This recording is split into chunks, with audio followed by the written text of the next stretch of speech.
IDTV మన ఉనికి మన వాణి. వక్రతుండ మహాకాయ కోటి సూర్య సమప్రభ నిర్విఘ్నం కురుమే దేవ సర్వకార్యేషు సర్వదా.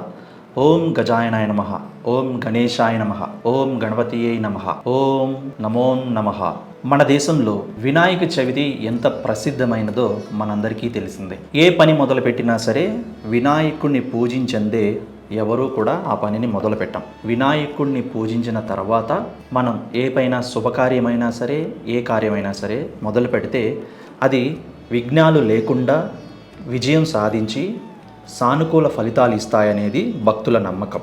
ఇప్పుడు అటువంటి ప్రసిద్ధి చెందినటువంటి వినాయకుని ఆలయాలలో ఒకటైనటువంటి మరొక విశిష్టమైనటువంటి గణపతి ఆలయం గురించి ఇప్పుడు తెలుసుకుందాం. ఈ ఆలయం యొక్క విశిష్టత ఏమిటి అని అంటే, మనం దేశంలో ఏ మూలకెళ్ళినా ఏ వినాయక ఆలయానికి వెళ్ళినా తొండంతో దర్శనమిచ్చే గణపయ్య ఇక్కడ మాత్రం విచిత్రంగా తొండం లేని గణపయ్య మనకు దర్శనమిస్తాడు. అవును, ఆశ్చర్యంగా ఉంది కదూ, కానీ ఇది నిజం. ఈ ఆలయంలో ఒక్క చోట మాత్రమే గణేశునికి తొండం లేకుండా భక్తులు కోరిన కోరికలు తీర్చి వారి కష్టాలను దూరం చేస్తూ ఉంటాడు. ఇక్కడ ఉత్తరాల ద్వారా భక్తులు తమ సమస్యలను గణేశునికి చేరవేస్తారంట. ఆ చేరవేసే ప్రక్రియ కూడా చాలా విచిత్రంగా ఉంటుందంటే నమ్మశక్యం కాదు. ఈ ఆలయంలో ప్రవేశించగానే 2 ఎలుక రాతి విగ్రహాలు మనకు దర్శనమిస్తాయి.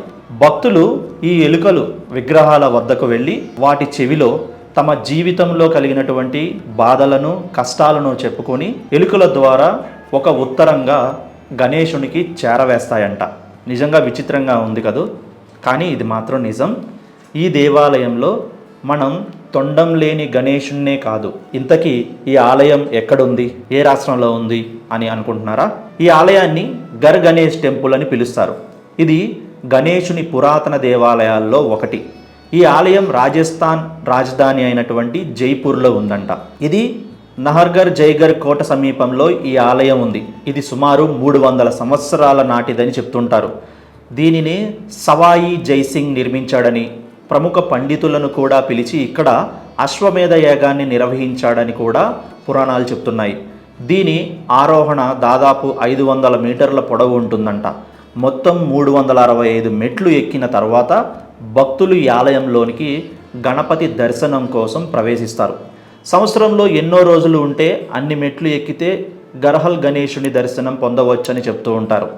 ఈ ఆలయానికి వేల సంఖ్యలో భక్తులు పూజలు చేసుకుంటూ తమ తమ కష్టాలను చెప్పుకుంటూ గణేశుణ్ణి వివిధ మొక్కులతో పూజిస్తూ ఉంటారనమాట. ఈ ఆలయం ఎందుకు ప్రసిద్ధి చెందింది ముఖ్యంగా అని అంటే, ఈ ఆలయంలో ముందుగా మనం చెప్పుకున్నాం కదా, 2 ఎలుక రాతి విగ్రహాలు ప్రతిష్ఠించబడతాయి. భక్తులు ఈ 2 ఎలుకల వద్దకు వెళ్ళి తమ జీవిత బాధను చెవిలో చెప్పుకుంటారు. ఆ ఎలుకలు భక్తుల కష్టాలను గణేశునికి తెలియజేస్తాయి. ఆ తర్వాత వినాయకుడు భక్తుల కష్టాలను తొలగిస్తాడనేది అక్కడి భక్తుల విశ్వాసం. అంతేకాకుండా ఈ ఆలయానికి చేరుకునే మధ్యలో శివాలయం కూడా ఉంది. ప్రజలు ముందుగా ఈ ఆలయం వద్ద ఆగి శివపార్వతులను పూజించి ఆపై ప్రధాన ఆలయ సముదాయంలోనికి ప్రవేశిస్తారంట. అంతేకాకుండా ఈ ఆలయంలో బప్పాను పూజించే విధానం కూడా చాలా భిన్నంగా ఉంటుందనేది ఒక నమ్మకం. గణేశుడి విగ్రహం శిశువు రూపంలో ఉంటుంది. అన్ని చోట్ల గణేశుడు వివిధ రూపాల్లో మనకి దర్శనమిస్తూ ఉంటాడు. ఇక్కడ మాత్రం శిశువు రూపంలో దర్శనమిస్తాడంట. ముఖ్యంగా ఈ ఆలయాన్ని దర్శించుకోవాలనే గనక ఉంటే ఖచ్చితంగా మీరు రాజస్థాన్ రాజధాని జైపూర్ వెళ్ళవలసిందే.